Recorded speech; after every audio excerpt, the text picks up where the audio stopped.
All right. I think we're live. How you doing?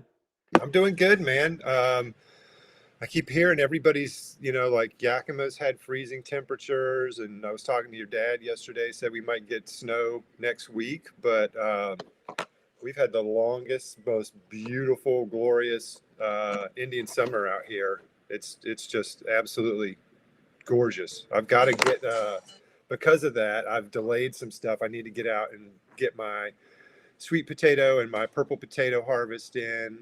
I'm starting to harvest the first of my carrots, which is exciting. I've got those purple cosmos, the spicy ones with the different like rings of color inside. They're just a really neat heirloom. Um, Yeah. yeah, so yeah, fun stuff. How are you? Nice. I see you got your room going and some big I'm old tea. sweating, man. It's hot in here right now. We're at like one says 84. The other says 86. So a little hotter than I want it to be, but I don't have an air conditioner and I'm trying to manage humidity too. So yeah, it is what it is. And maybe we talk about that. But yeah, so What's your outdoor temperature right now? 55. Okay, okay. But I don't want to bring in cold air. I have an insulated but unheated garage. But then venting humidity into that creates mold Condensation. Yeah. challenges too. So yeah, I've been balancing it. I'll turn my carbon filter on super low, and just very slowly pull air out, and that helps fix it a little bit. But yeah, it is what it is. So yeah, I got these plants. I mean, you know a little of this. I got these Yep. plants, what, a week and a half ago, 2 weeks ago now? I Yep. think a week and a half. About a week and a half, a week. Yeah. Yeah. And so they came in pretty big. They came in with thrips and with fungus gnats, which I discovered right away. And in a perfect world, I would have done like a dip, I would have quarantined them, all this stuff. Oh, and just to back up, so I did not do a soil test this run. The soil has been sitting since the last run that I shared, which was spring, and so it completely dried out. I went ahead and re-wet it slowly over the period of a couple weeks, just because I had a lot of time and I would be bored, and I'd just come in, give it some water, go back out. And then I mixed in our nutrient pack at a little under the label rate on the package, because I thought I still had some fair fertility left from the last cycle. So yeah, so far I haven't seen any fertility issues just going without the soil test. I'll do a soil test for next run because I feel like 2 runs in a row without a soil test is maybe pushing your luck just a little bit. I know people do it, um, but I also have to share my grow on Instagram and social media, and I don't want and to get deal with shit if it and doesn't get look attacked. perfect. Yeah, get attacked if it doesn't look perfect. I just want to say So this: the thrips didn't come from me this time, so just putting that out there. yeah, I'm trying to get thrips from every Everybody at every KiS you employee. can. So All yeah, right, so Cindy, anyway, step let's up get your back to the game. thrips. So Yeah. interestingly enough, I got thrips, I got fungus gnats. I had them positively identified by Suzanne. The thrips are pretty easy to identify. She did say they were not Western flower or onion. She thought, oh, she said they weren't. Now I'm trying to remember so I don't misspeak. So they weren't Western flower. She thought they were maybe a different thrip species. Um, but I ordered Swirsky and Aureus and SF nematodes to deal with this after doing 3 sprays, one of Epishield and 2 of Sufoil X. The Sufoil X really seemed to knock them back more. And one thing that Suzanne pointed out after yelling at me for nicely for not calling her first to get the bug recommendation and the application recommendations. But I try not to bug her, I don't want to waste all my good credit with her on my own personal, problems. So yeah, I went with 2 applications of Sufoil X after one of Epishield. I didn't see as much efficacy with Epishield, but to be fair, I put out the Sufoil with like a real backpack sprayer, and I just had my Epishield mixed up in here, so I don't think I got a very good application of it. So it wasn't a fair comparison. I do love Epishield. It's much easier to spray. But one thing she did point out is we don't have the data yet on how soon after applying EpiShield can we bring in beneficials? Because it'd been a week, she wasn't very concerned about it. We do have that data with Suff Oil, which is really nice though. So that's something to keep in mind. Um, yeah, I mean, so since doing those applications, the fungus gnats are still here. I've got these sticky cards down here, and they're loaded up with fungus gnats. She did say the SF nematodes take a little while. I think she said like 3 to 5 or 5 to 7 days to really see results. So that made me feel a little bit better. Um, and hopefully their populations are dropping as we speak. They're getting the larvae is getting eaten. But I've been scoping for thrips and I haven't seen any. I saw a lot of Swirsky mites on the leaves when I scoped them, but I didn't see. I found a couple dead thrips. I found one live thrips, but that was right after my application. I think fingers crossed they really took care of it. And I went overboard with how I applied it, and I'll share a video on that here soon. Um, yeah, anything you want to add? Oh, the cuts Rick James too that I'm growing. Brandon's excited about it. Yeah. Do you want to talk about that a little bit? The Rick James cut? Sure, or why you like it. I mean, that's more your area of expertise than mine. Yeah, yeah. It's cannabis is a very subjective experience. It's everybody's, I think of humans as these walking baggies full of chemicals, and everybody's got a little more of this or a little less of this. Like, I've got a twin brother, and what we like to smoke and how much we like to smoke is very different. It hits us differently. Part of it might just be tolerance based because I love my weed, and I try to make sure it never forgets me. So I stay in close contact with it. Where my brother's more of a, after dinner smoker, and I love the Rick James. It's got, it's got great bag appeal, so it's a really pretty bud. But the reason, I heard the Craft Growers Network podcast recently where they were talking to Dave and Tony from Budgelero, and they're the ones with the pearls, and they do all the long flower time sativas. And I liked what Tony had to say at one point. He was talking about he's been smoking weed so long that when he first started getting really good weed in 60, 61, early 60s, he was like, all the best weed looked horrible. And he's like, and most of the folks that are doing pheno hunts right now, if something looks weird or bad, they chop it immediately. And like, he's like, if I had done that, I'd have never found the pearls. And so, like when you rank cannabis, how do you rank it? For me, there's, several factors when do I want to grow this cultivar? What's the leaf to flower ratio? What's the trimmability? What's the, how does it smoke? What's the terpene profile? What's the effect? And so for me, the top two would be terpene profile and effect. Yeah, And with this strain, it hits on both. It's got a nice complex terpene profile. It's got some sweet stuff in there, some spicy stuff, but a lot of gas, which is my favorite. And then it always hits me right. I always, anytime I smoke Rick James, anytime I've got a jar of that, it just it's one of those kind of giggly up highs, and again, setting's important with experience, because maybe you share a joint with a friend you haven't seen in a long time, and that becomes part of the experience. Like you got a little bit higher, felt a little bit better because you're hanging out with this friend you haven't seen, or you're at a yeah, concert, favorite band, or whatever.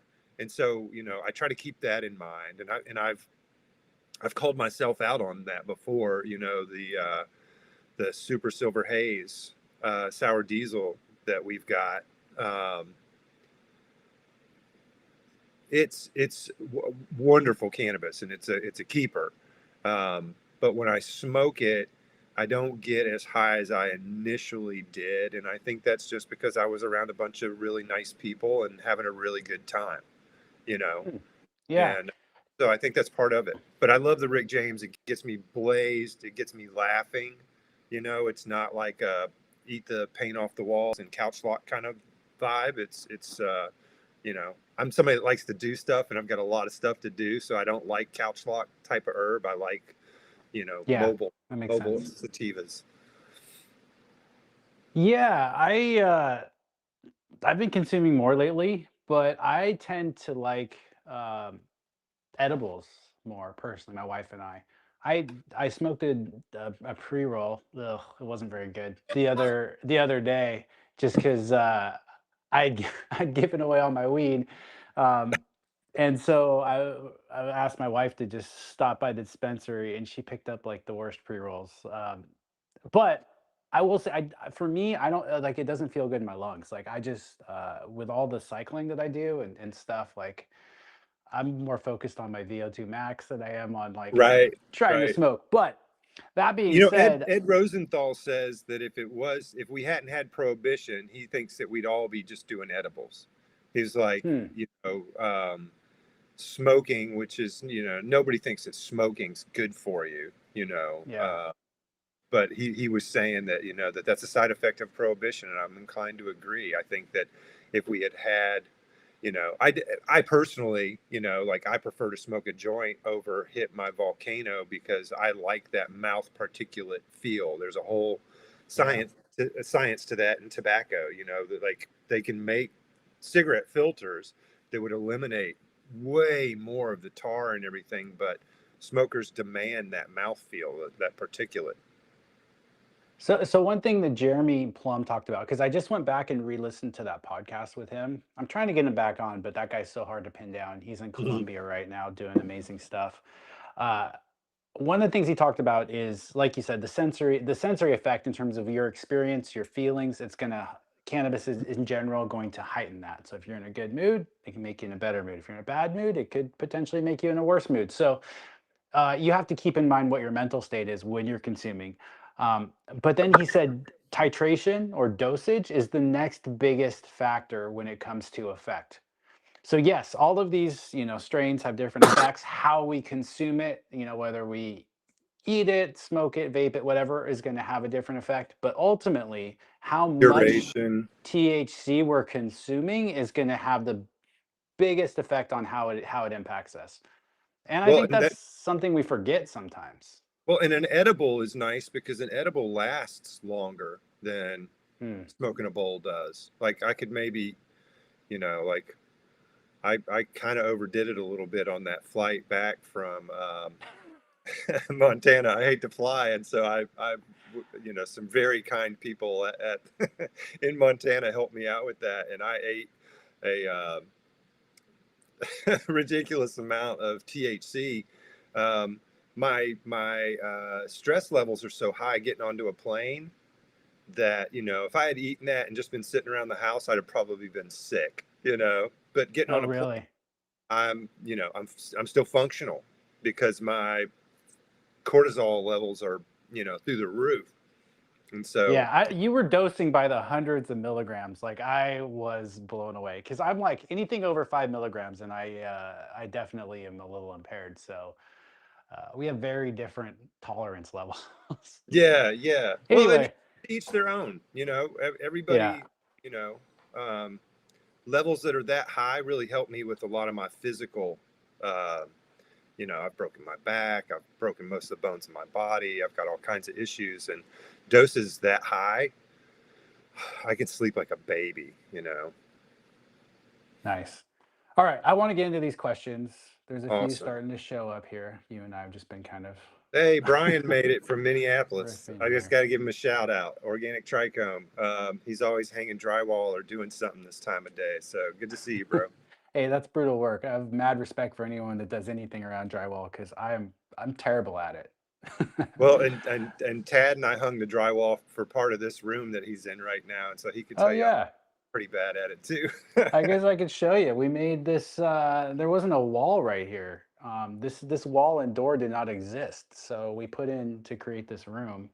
Um, yeah, Brandon came over or flew out from uh, South South Kakalaki. Carolina. Yeah, Yeah, to help me do that. So threw up yeah. a wall. All right. Puff the Magic Grandpa. Question. Do you recommend potassium silicate in every watering all the way through the cycle? And if so, what rate per gallon? Brandon. So not every watering. I like to do it once a week, and I do like to do it the entire cycle. Um, Rate per gallon. Uh, I I've been in fungal hotspots for decades, and so I do the high end, the one Isn't it half teaspoon it? per Is it per. one? I thought it was half a teaspoon per It's a gallon of half the to one. concentrate. It's Okay. a half to one of the concentrate, and so I do the high end at one. But then I think it's 560 grams per gallon to make the concentrate, and it will make your pH go through the roof. So try to bring that down some. It's just one of the easiest and fastest ways to get silica into your grow. And if you're interested in silica, you got to check out the podcast with Dr. Wendy Zellner.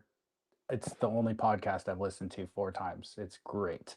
Um, on that note, the goal is to get silica into the leaf tissue, and there's a lot of ways to do that, not just with egg sil. Wolastanite, you can share that thing on that diatomaceous earth. Oh, there's a lot of ways to pick up silica, but this is one of the easiest ways to do it, Yeah, I and picked up a fastest. tip from Dr. Bruce Bugby at Utah State. Got to give him full credit for that. I think he said 1 gram per liter of Vansil, which is wolastanite. It is going to slowly bring up your pH over time, but not much, and it's going to take a long time. And so, adding that, like when you do your amendments, is a really good way to keep powdery mildew and things like that in check. All right. I'm gonna And throw I this do question up. potassium silicate the whole round. I do see in forums sometimes where people say not to do it in flour. Um, if you're a hash person, that's something that we should discuss. If it's for flour, then definitely keep that silica coming because that's when your plant's most vulnerable. Now, with my grow here, I'm trying to do the bare minimum. We'll see if I end up doing any applications of anything here. Um, just mostly because of time. I'm so busy that coming in here is really just it's more work for me, and so I'm gonna try and get through this with. I'm about to hook up blue mats. I don't know if you can see. Here's my end line here. So I'm going to try and have this all watering itself. So pretty much all I'm going to do is scout and prune is the goal. But if I start to see issues, I will reach into the toolbox for things like potassium silicate and other products. But that was why I went hard with the beneficials early on and the sprays is hopefully to get the room clean enough and to have good IPM practices moving forward to where I don't need to do a lot of other things. But we'll see. Um, All right, Orange and Purple Gardens asks, spent mushroom bricks. Found out the substrate is oak sawdust and soy hulls. Thoughts on excessive sodium? Um, I'm just going to say I have no idea. It's a potential. I would get it tested if you really want to use it and know, or make up a small batch if it's free and plant it and see how the plant responds or check EC. But I personally have no way of knowing what the quality of that is because you don't know what they applied for nutrients either. Brandon, I mean, same thing. There's no way of knowing. Some mushroom composts tend to be high in sodium. I wonder what a lot of mushrooms will grow in more acidic pHs, so and it's sawdust from oak, so that makes sense. So yeah, I don't know. I would probably want to compost that or mix it in with something else, but you could always just throw a plant in and see how it does. yeah, I think this applies not so much to your particular question, but really to any soil or media that you haven't tested. Um, it's really hard to know. You can test EC, you can test pH pretty easy with a runoff test. But beyond that, the only way to really know what's in that mix and what's going to be available to your plants is getting a soil test. That's why we do like to use them. But I realize it may not be cost effective for a lot of growers. So there you have to rely on these other tools and kind of guess a little bit. Yeah, a runoff or a slurry test is always the best place to start if you have no idea. Yeah. Hey, I just want to throw this up here because I think that's pretty cool. Wow, all the way from Belfast. Never been, but maybe someday that would be really cool. Have to reach out if we do make it out that way. That's cool.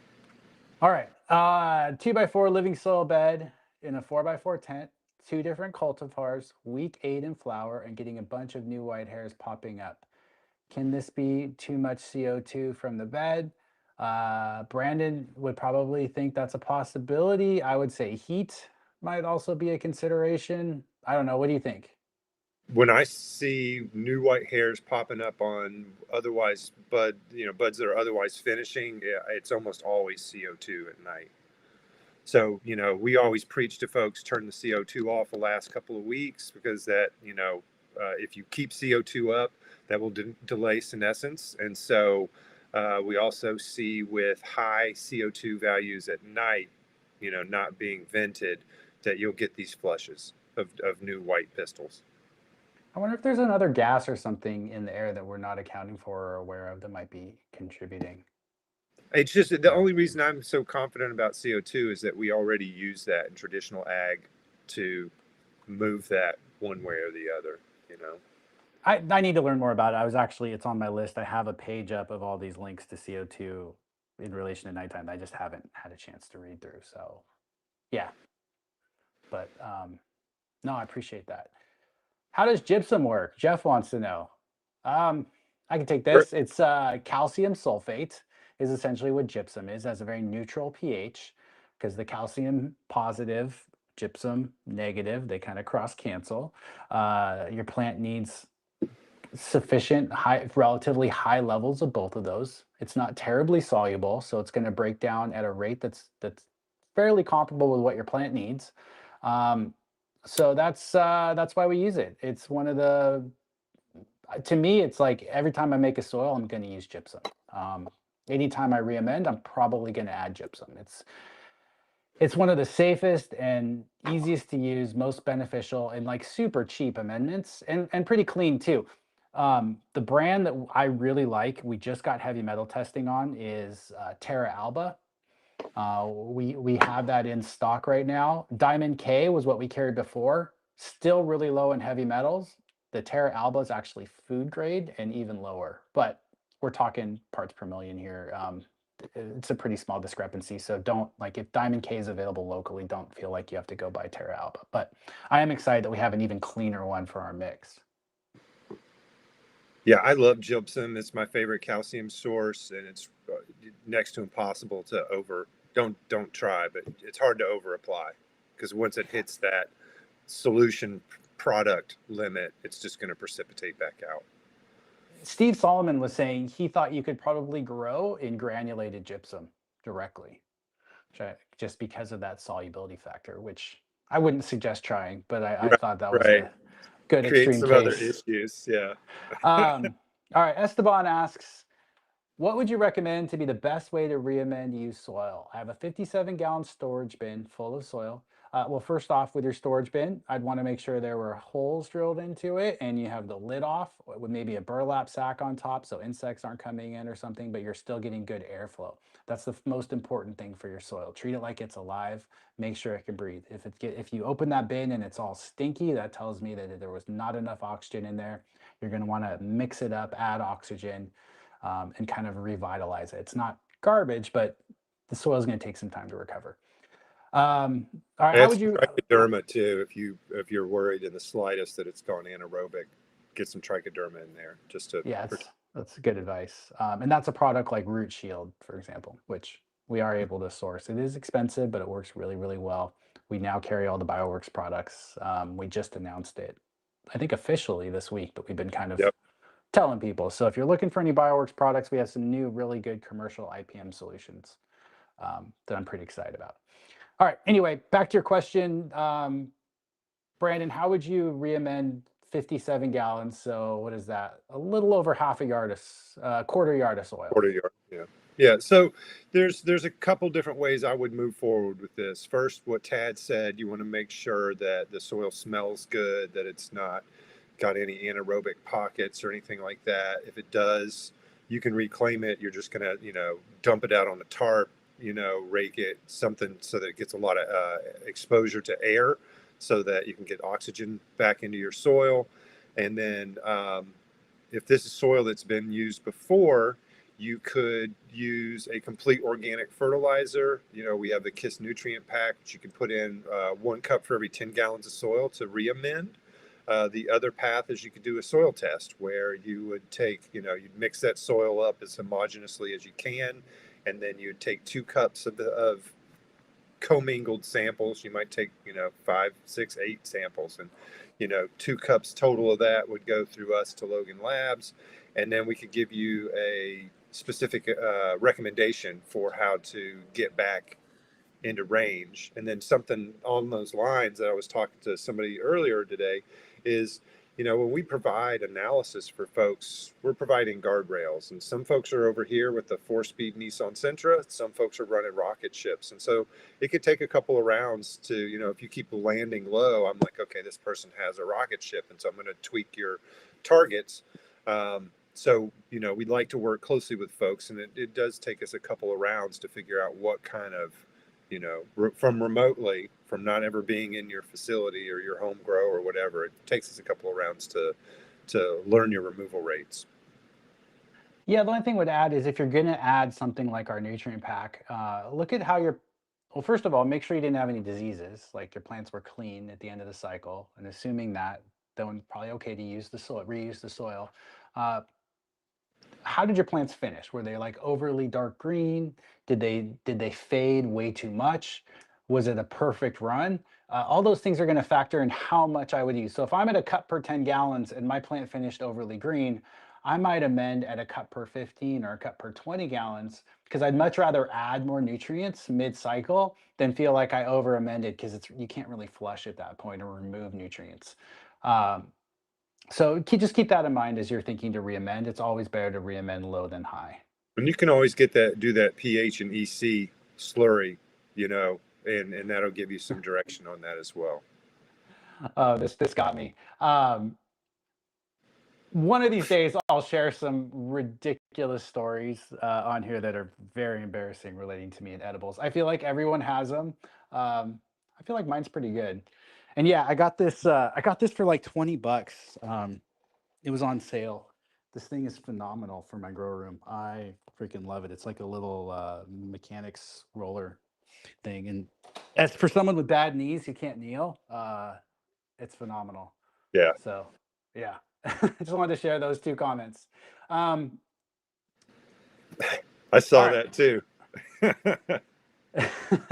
Is Super Thrive B1 vitamins organic? And do I need it for stress, etc.? So, I want to take this one. I don't like everything that Linda Chalker Scott puts out. I think some of it is biased, but I do agree with her on some things. And one of those things is the research around B vitamins in relation to plants is pretty weak. And if you type in B vitamin plant myth, I'm sure that'll be the very first article and you can read about it. Um, and then draw your own conclusions. So I tend to land on no. I think if you're dealing with plant stress, depending on what that stress is, the best thing is probably something more like silica, like potassium silicate. It would be my go-to. Yeah, Or 100%. I've seen similar articles talking about B1 and Super Thrive and stuff like that, and that there was no relevant improvement by doing that. yeah, So, I'm going to throw this up here. I think what he's referring to is monosilicic acid or silicic acid. There's a lot of names for it. That's essentially what the uh, one of the forms that is plant available that silica can break down into. The only reason I like egg cell better is just for price. So if you want something that's going to be immediately available, it's already in a liquid form. Yeah, there's a lot of products out there on the market already, yeah. and there's nothing wrong with them. They're just going to be a little more expensive.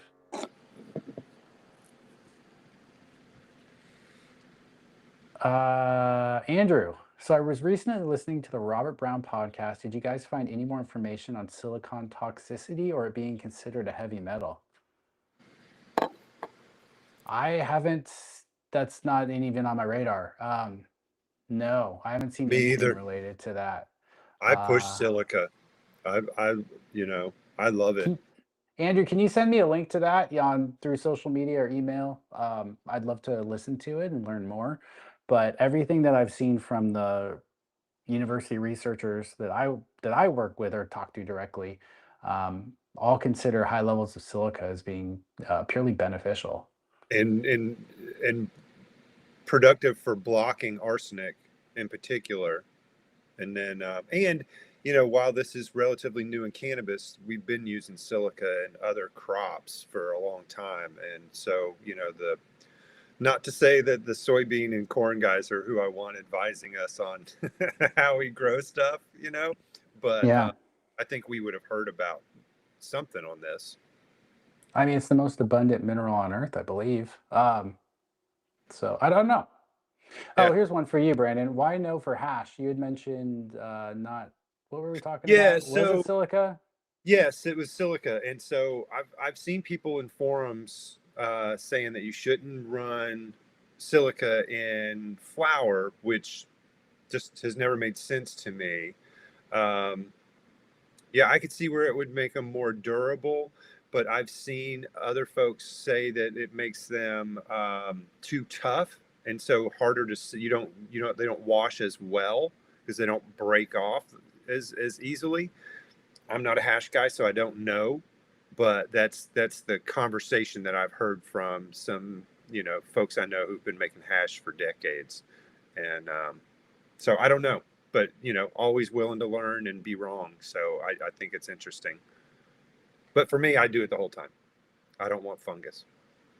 So Andrew's sounds like a mycologist here, which is awesome. Yeah. That's what I want to do in my next lifetime, or if I ever retire. Uh, yeah, I don't want to say that all. I don't want to demonize mushroom substrates. No, not at all.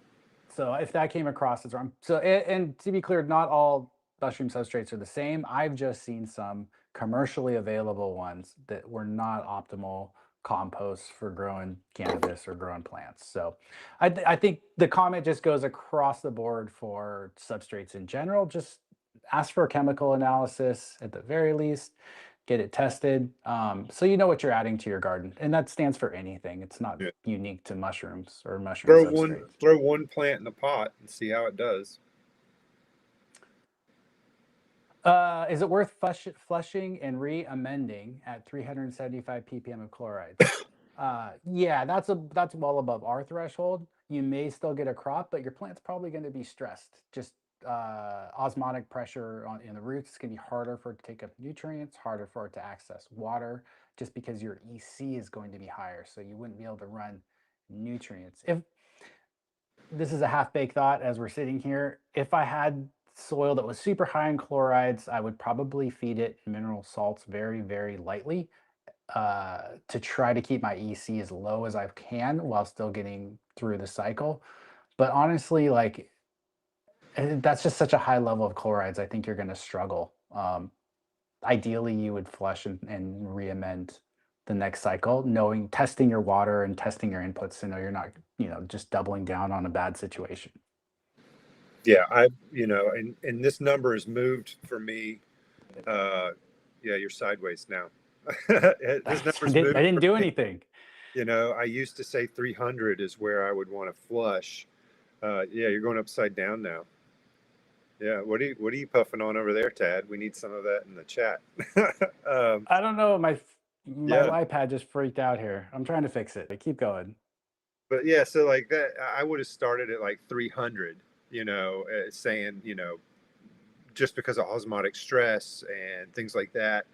450 is the testing limit. So once you hit 450, you really have no idea where you are. You could be 600. You don't know, and so 380 is kind of the number that we've um, as a team at KiS kind of agreed on is where you really, really should flush. And there's certain cultivars that seem to be incredibly tolerant of chlorides. And we've seen some really amazing crops, and chlorides could definitely provide some sort of stress response, more trichomes, that kind of thing. But not something I want to do on purpose.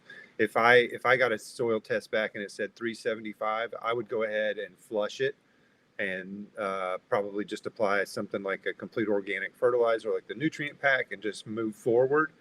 Um, just because I know that I'm going to have problems during the round, you know.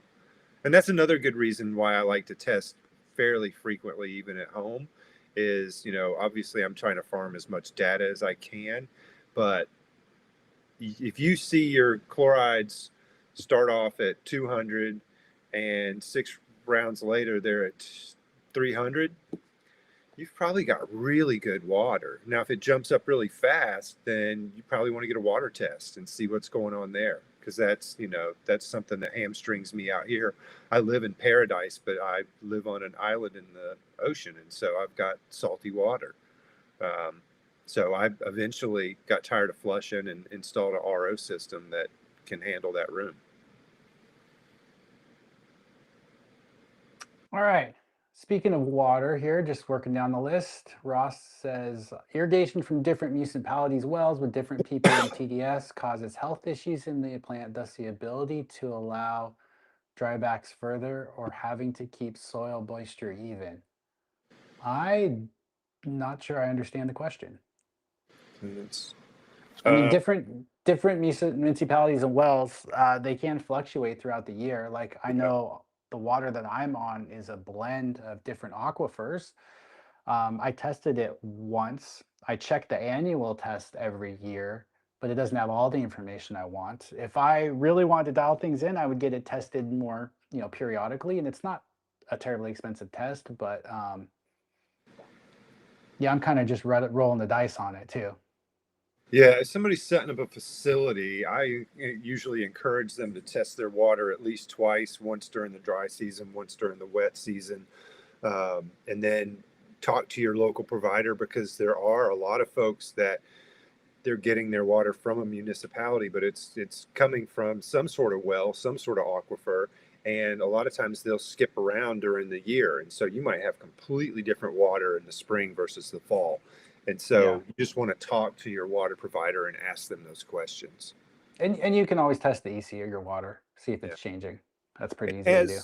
As you do a dry back, EC goes up, and Yes. so that's the other side of that conversation, and so you just want to make sure that and how far apart is the ppm TDS on these waters? Is it just a little bit, or is it one specific? One's just got an absolute ton of calcium or something in it. um, you would want to know if there was a spike on either side in any specific element. To mulch or not to mulch indoors? No. I'm not a fan of it. Only because I don't feel like I found the perfect mulch. I love mulch. I think it's phenomenal. Um, I just you can read more about it on our website blog page as to like our full thoughts. But the good thing about mulch is it doesn't allow the soil surface to dry out, which I think is really nice. It helps retain moisture better. Outdoors, it's essential, and I can give you all the reasons why I love outdoor mulching. Super important.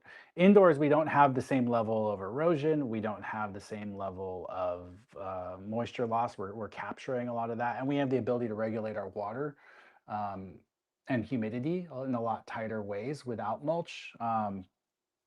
A lot of the benefits that we would get from mulch outdoors. So the big reason I'm scared of it is pathogens. So it's just another vector. It's another habitat. And then when I go to re-amend my soil, if I'm mixing that mulch into the soil, um, that sucks because it can affect the physical properties of it. And if I scrape it all off to the side, well, that's a pain in the ass, and that's labor, and that sucks too. But if I had to pick something, I would pick a mulch over a cover crop, for the most part, except for if I maybe had an isopod problem, which I had last cycle. Some people say feed the isopods, give them a happy habitat, and then they'll leave you alone. They won't affect your plant. Um, I went the other route and kind of went after them and tried to reduce the amount of food they have, and they're gone this cycle. I haven't seen a single isopod, which fingers crossed they don't come back and I can keep the populations under control if they do. But yeah, that's my thought on that. Mulch, I just think thrips and aspergillus. I just don't want it. Yeah, Smokey's over here hyperventilating in his tent. Yeah, if just being in this room will raise the CO2 levels. Yep. I was surprised when I got a CO2 monitor how much my CO2 actually fluctuated, if it's accurate in here, and how much I get naturally running a mostly sealed room, depending on where I'm at in my cycle and how Who fast the is plants are growing. who is it that keeps the rabbit hutch in their grow room? Oh, I haven't seen that grow. I'm not Yeah. saying it doesn't exist, but I Yeah, haven't no, seen that one. there's a rabbit hutch guy. Yeah. Mm, Can I interesting. actually grow in a sealed room using DQ and CO2? Sure. I You like can. air exchange, but you can definitely grow in a sealed room. Nadia said you want a little bit of air exchange still, and I have to remember why. I can't off the top of my head. I will have to follow up with her on that. Um, and yeah, you might need more humidity at certain stages um, with your plant, depending on what your outside air, what your air naturally is, and Yeah. things like that. Yeah. Free shipping on Bioworks products. All right, just for you little nugs, reach out. We can absolutely work out something on the shipping side. I just said in my podcast, though, we are cheaper than Arbico on Bioworks products because we're going to ship directly from Bioworks to you rather than to us and then to you. So that saves quite a bit of money right there on shipping. And we're not being greedy on margin. We're just doing a small margin on our end. So our goal is to sell more of it rather than make more per sale, if that makes sense. It's crazy to me that Chads are giving grow advice. I don't know if that's a relation to my haircut or my name being Tad, not Chad, or maybe he just doesn't like us. All right, we'll move on. Or maybe he's talking about somebody else. Who Maybe knows? he's talking about someone else too. I don't know. I get so Yeah. much crap on social media. I just always assume it's directed at I'm me. no Chad. I know I'm not a Chad. Fair enough. Yeah. All right, thoughts on fabricating an autopot aqua valve system to a 4x4 flood tray to run reservoir to the living soil bed. Blue soak is awesome system, but auto valve to flood tray, interested. That's, Um, I haven't run it. I actually have over here. I don't know if I can roll over here and even show you guys. What I'm going to do after this video, if I have time, is literally set up this blue mat system with the new blue soak tape, using the design that Sustainable Village wants me to try out. So I'm going to hook that up here, hopefully today or tomorrow, as a comparison. But I haven't done a lot of work with SIPs on scale. We only work with, I think, one commercial facility that's running SIPs. Everyone else is top watering. Oh, sorry, that's my CO2 monitor. Anything you want to add though, Brandon? no, I'm trying to soak up the question, honestly. I'm at 1500 here on my CO2, but I'm just going to unplug this thing It's all the so it doesn't talking. go off again. It's all the talking. It's a it's an AC Infinity monitor, and I got to figure out how to reset the alarm on there because it's been going off too much. But I do have gas over there, a tank, but I haven't turned it on yet. Um, So are they saying they want to set an autopod on top of a 4x4 as a reservoir? Is that what you're doing? I don't know. I read it as they were trying to set up some sort of flood system, like a. Yeah, I'm not sure. I apologize. I'm not sure what you're asking there. Um, yeah, I don't want to misspeak. I don't know.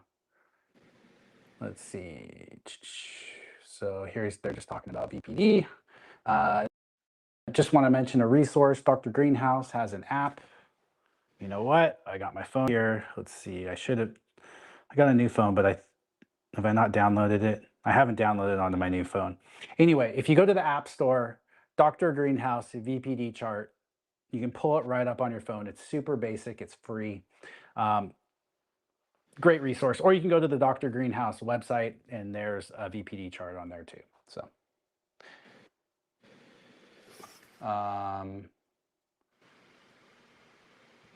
yeah, CFM is important for airflow. Absolutely.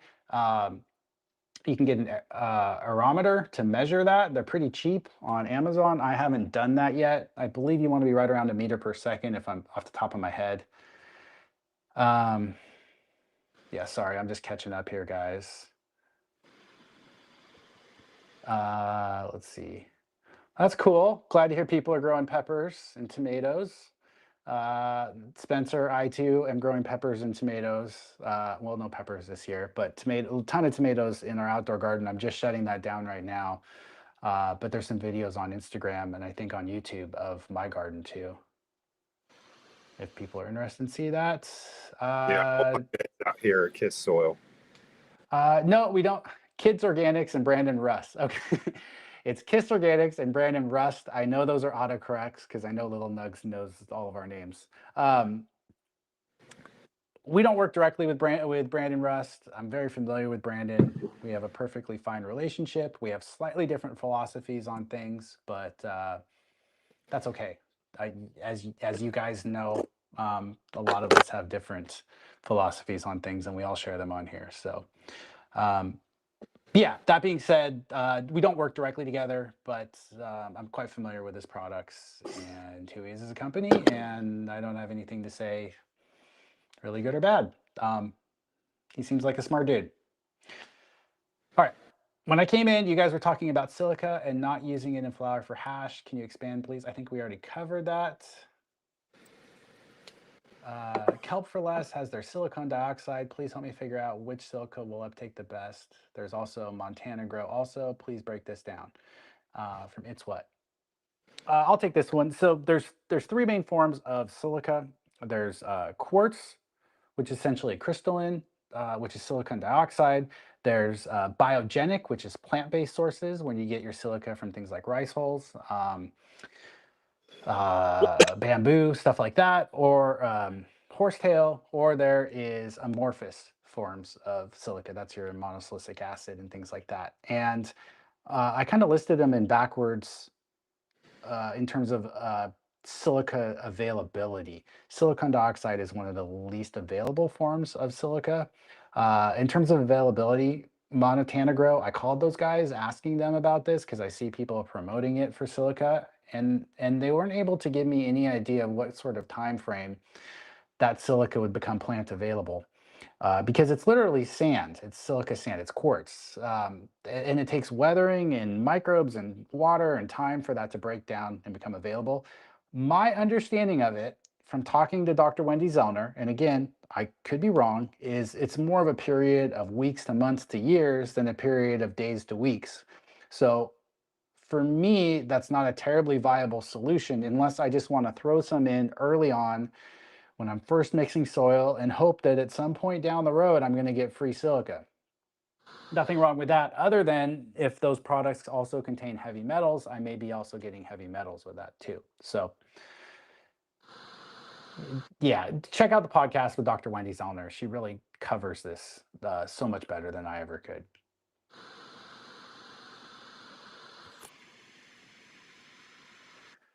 All right. When I run blue mats, why did my branches break easier?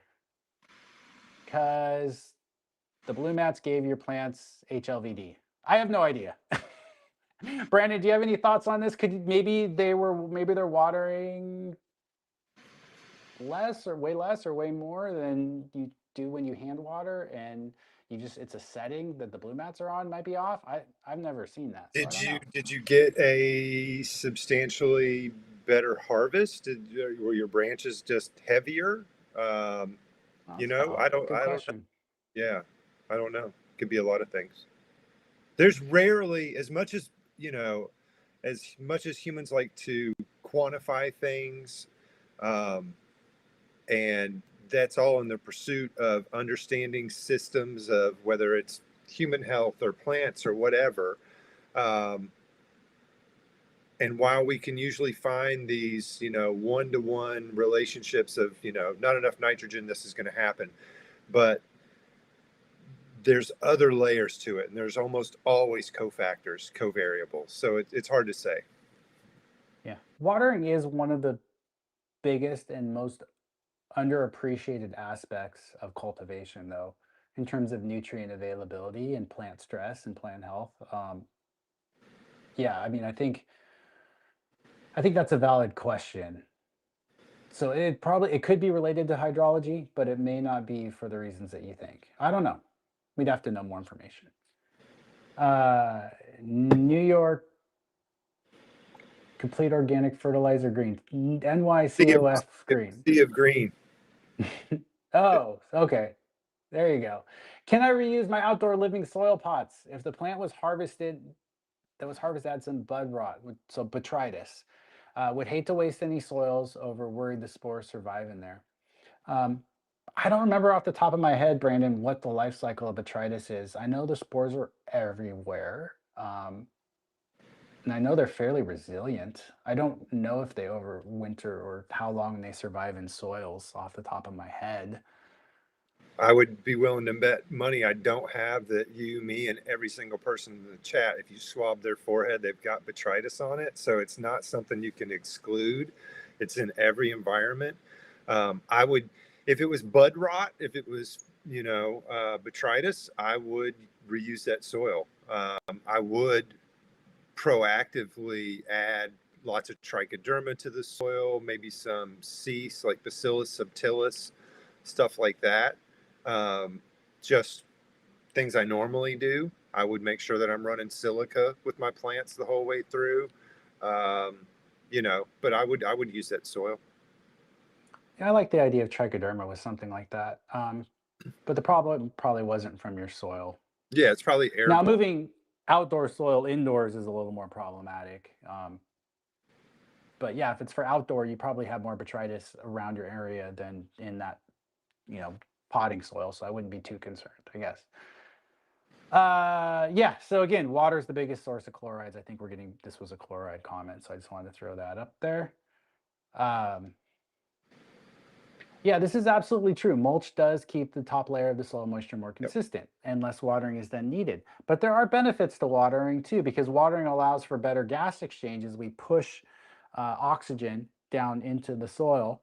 Um, so the soil profile. So it's not like watering is necessarily bad, and we can capture that water in a closed system indoors. So it's a little different than outdoors where the issue tends to be is your plants dry out too fast from the sun and the heat, and the soil can get too hot. And there, a mulch layer is incredibly beneficial, but we just don't see those same issues. So I just think with anything, it's really important to be very thoughtful about why you're doing something. So we don't just say like tilling bad, no-till good, and then apply that across all forms of cultivation. We need to think about like why is tilling bad? It's because of erosion and because of destruction of soil, soil structure and things like that. And then have like a more nuanced conversation if it fits into my cultivation system or not. So,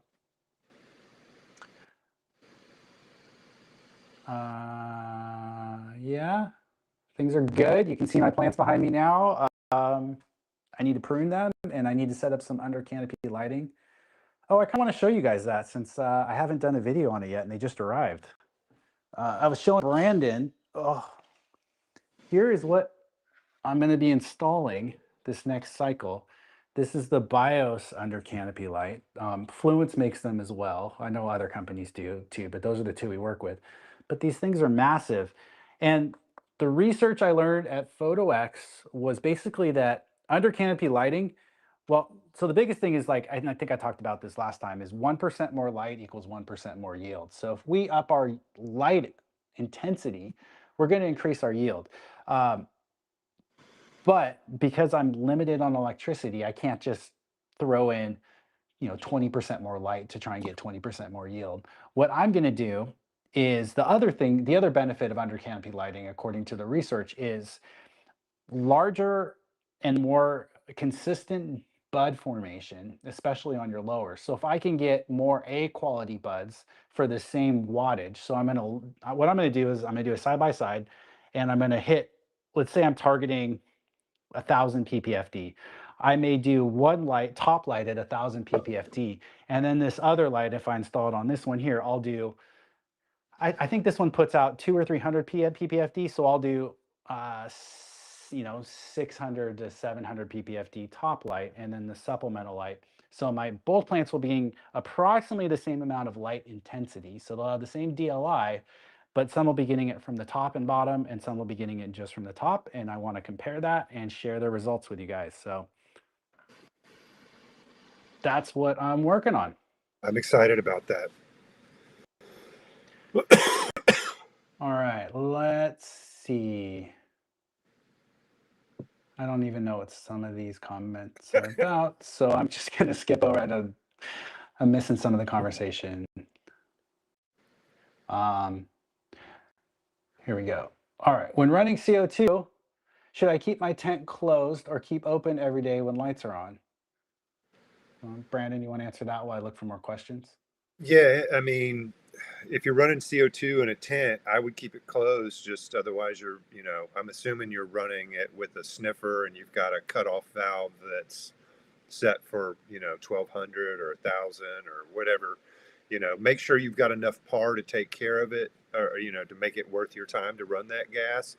Um, you want to be up around 1000, and you can run your tent a little bit warmer. Probably 81 degrees if you're running gas in there. But I would keep it closed, because otherwise you're just pumping CO2 out into your house.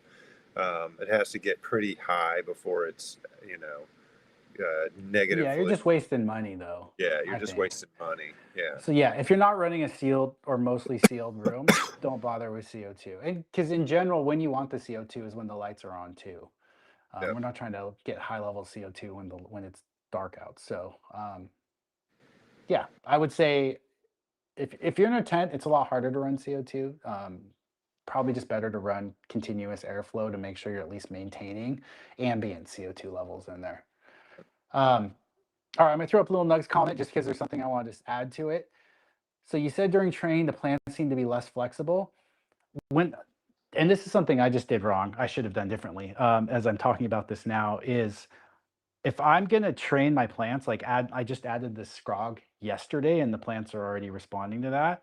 I want to water my plants first. So ideally, I would have watered thoroughly and then come back in like the next day, or if I'd watered in the morning and come back in closer to lights out, so that the plants have time to get more water into into the xylem, which will just allow them to be a little more malleable. So if the plants were really dry and they're already a little water stressed, and then I try to train them, you're more likely to have issues.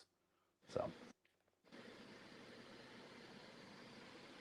can clones come from a source that grew them with mineral nutrients? So, yeah, if you're asking like if you got plants from someone that was growing using chemicals, can you still use them in organics?